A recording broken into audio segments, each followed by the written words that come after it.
Assalamualaikum warahmatullahi wabarakatuh. Oke sob, balik lagi ya di tutorial ngantuk. Kali ini tutorial ngantuk mau sharing-sharing tentang kejahatan komputer. Jadi kejahatan komputer ini tidak lepas dari masyarakat atau netizen atau netter atau pengguna internet pada umumnya. Jadi teknologi informasi atau komputer sudah merambah ke internet. Nah, bagaimana sih kejahatan komputer? Jadi komputer yang bukan jahat, tapi orang yang menggunakan komputernya, ya, yang dibuat seolah-olah komputer ini digunakan untuk hal-hal yang negatif.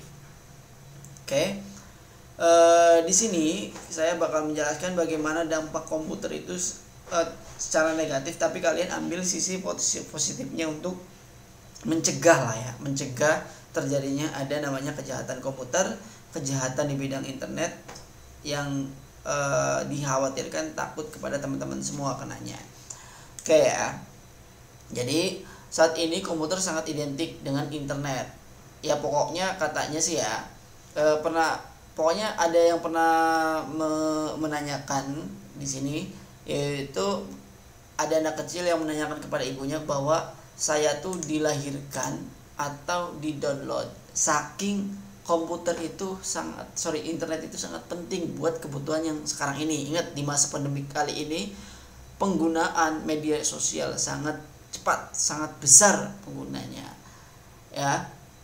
Kemudian dulu tahun 1920-an lah ya, dari artikel yang saya baca itu sektor pertanian dan sebagainya, kemudian merambah ke tahun 1990-an itu sudah merambah ke e-ekonomi. Jadi untuk ekonominya e-ekonomi. Jadi sudah apa namanya ya, orang itu sadar bahwa pembelian online itu bisa membuat kita lebih fleksibel lagi, lebih nyaman lagi lah, seperti itu.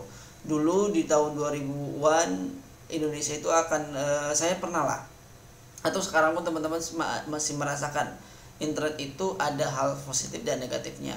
Tadi untuk penipuannya, untuk ilegal atau cyber trackingnya, rata-rata kalian pernah mungkin mendapatkan link-link yang harus diklik, kemudian diklik kemudian minta user dan password, itu juga kan salah.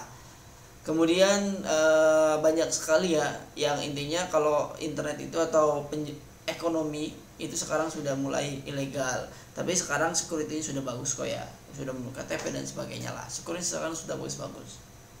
Tapi yang jelas untuk penjualan online tetap aja ya, dulu itu namanya untuk online itu, jadi Indonesia itu saya baca di artikel itu urutan keempat untuk pembelian secara online atau e-commerce-nya itu nomor 4 se-Asia, tapi kebanyakan ilegal. Contohnya ada carding, jadi beli apa ya namanya, beli barang eBay ya enggak, di eBay tapi menggunakan akun orang luar. Jadi dibayarkan akun orang luar, masuk ke bea cukai, kita cuma bayar bea cukainya saja, seperti itu. Lebih jelasnya seperti ini, saya ngehack akun iPhone orang lain, rekening orang lain, kemudian suruh bayar di situ ya, suruh bayar apa yang kita beli, misalkan drone Phantom berapa atau iPhone atau dan sebagainya lah ya. Kemudian kalian beli menggunakan eBay, kemudian akun orang lain, suruh bayar, kemudian barangnya dikirim ke apa namanya, ke bea cukai, nyampe ke bea cukai kalian cukup bayar ya bea cukainya saja tanpa bayar produknya, seperti itu. Itu masih tapi sekarang pemerintah sudah bagus kok ya. Kemudian manusia sudah menganggap internet sama pentingnya dengan sembako.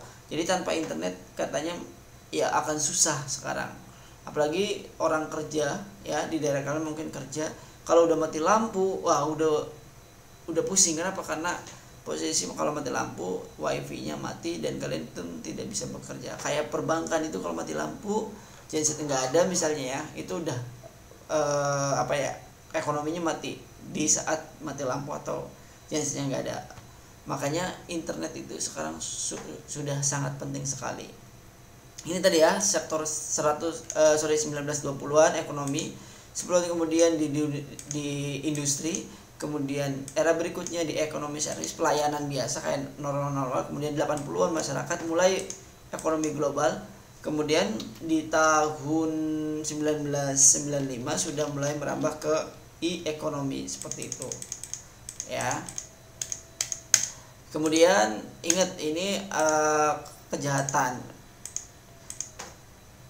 komputer. Nah, kita next dulu. Salah satu contoh yang paling banyak ya sekarang ini adalah transaksi berbelanja melalui internet. Tadi saya bilang ya. Ingat, Indonesia itu urutan ya, sebagian besar orang Indonesia itu berbelanja tapi tadi ilegal. Dulu ya, tapi dulu ini dulu rata-rata mereka ilegal atau memanipulasi. Sekarang juga masih ada kok. Ya, di salah satu marketplace juga kalian kalau beli, misalkan kalian beli sesuatu kemudian alamatnya atau posnya sudah nyampe, atau misalnya pihak pengirimnya sudah nyampe sini tapi tiba-tiba sudah diterima barangnya padahal belum nyampe kalian. Ada yang seperti itu ya. Jadi meskipun urutan keempat tetapi yang berbelanja mayoritas penjahat-penjahat. Ini yang saya buat seperti ini karena dulu pernah ada namanya carding ya. Seperti itulah. Ya, kalian searching saja sendiri. Oke, kemudian akhirnya komputer digunakan untuk melakukan suatu kejahatan. Jangan sampai lah. Jadi diperkirakan kejahatan dengan menggunakan teknologi komputer atau internet menyebabkan kerugian yang cukup besar. Ingat, kejahatan komputer itu sekarang kan semuanya sudah internet semua. Ingat, ada dua alat kejahatan orang yang di bidang internet dan komputer. Yang pertama yaitu sebagai alat untuk menipu orang.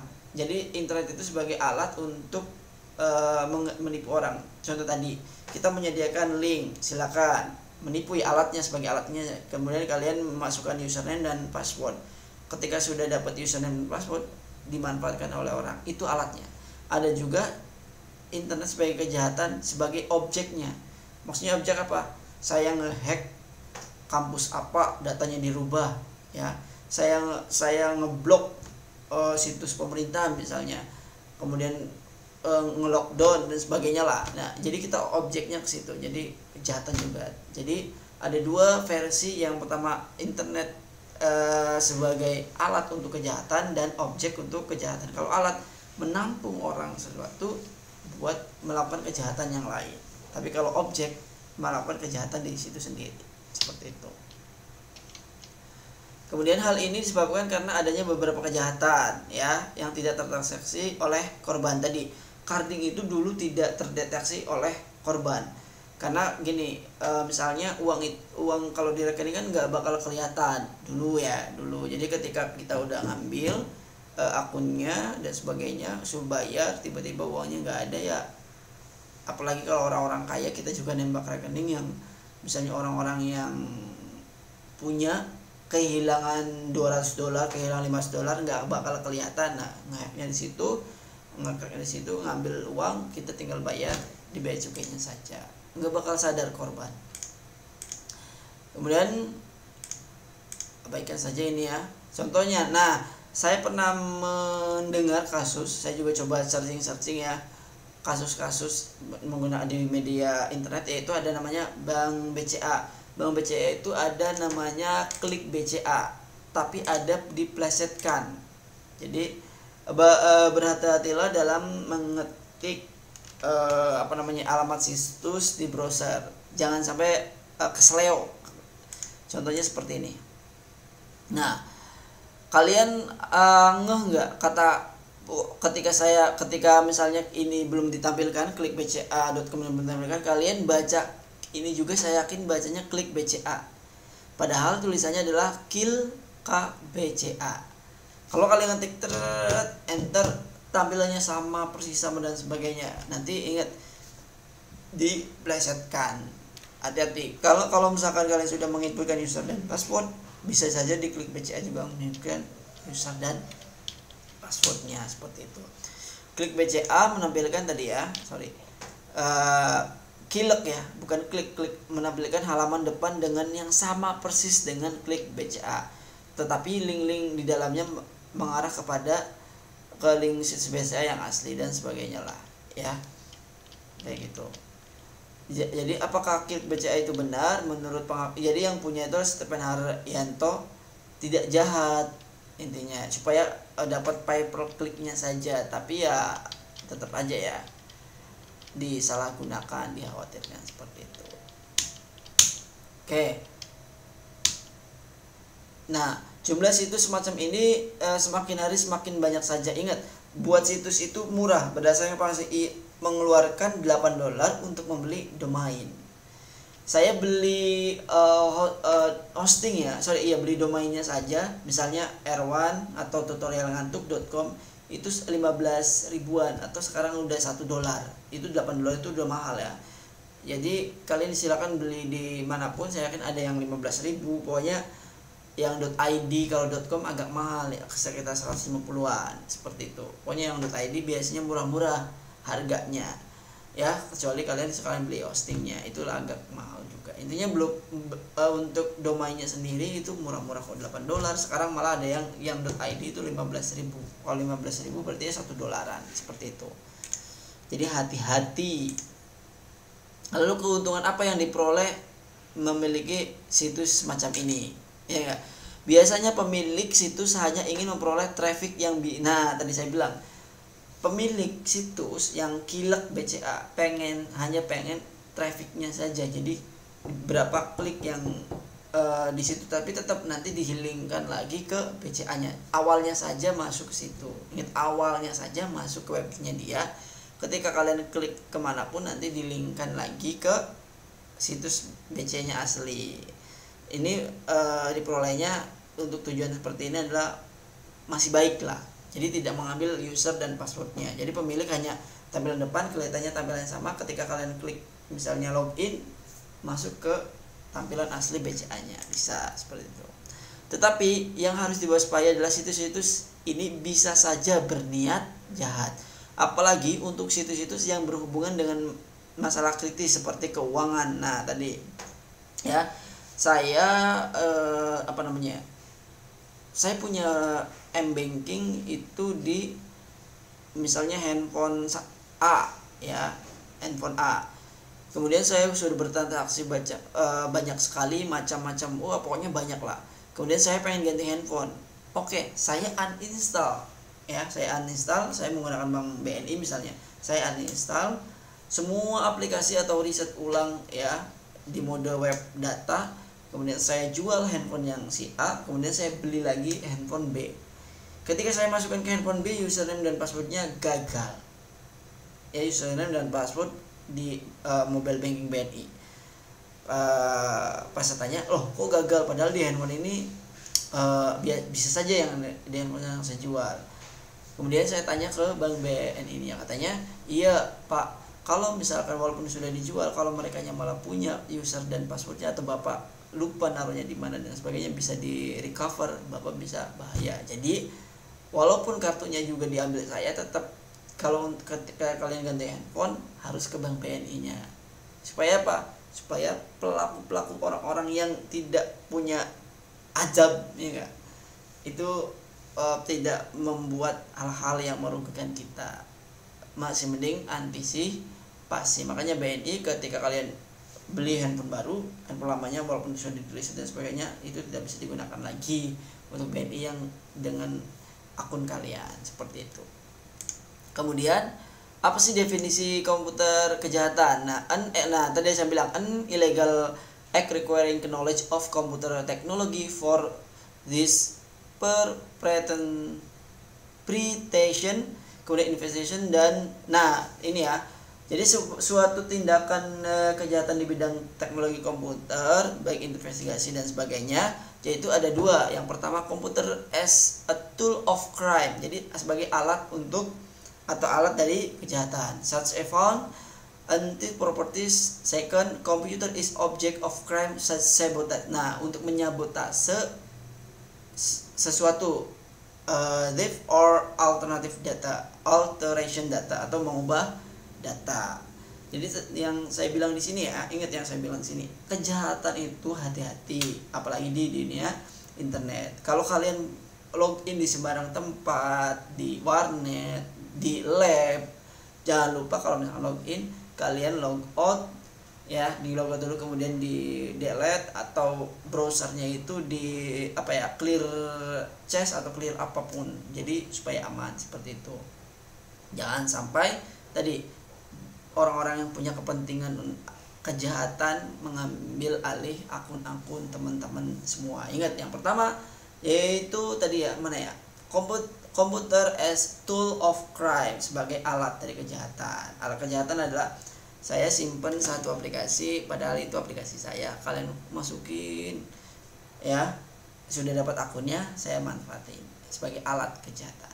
Ada lagi, saya benci sama kampus ini, saya benci sama pemerintah, saya benci sama apapun ya, misalnya akhirnya kalian hack tuh, data-datanya dihapus, data-datanya dirubah dan sebagainya.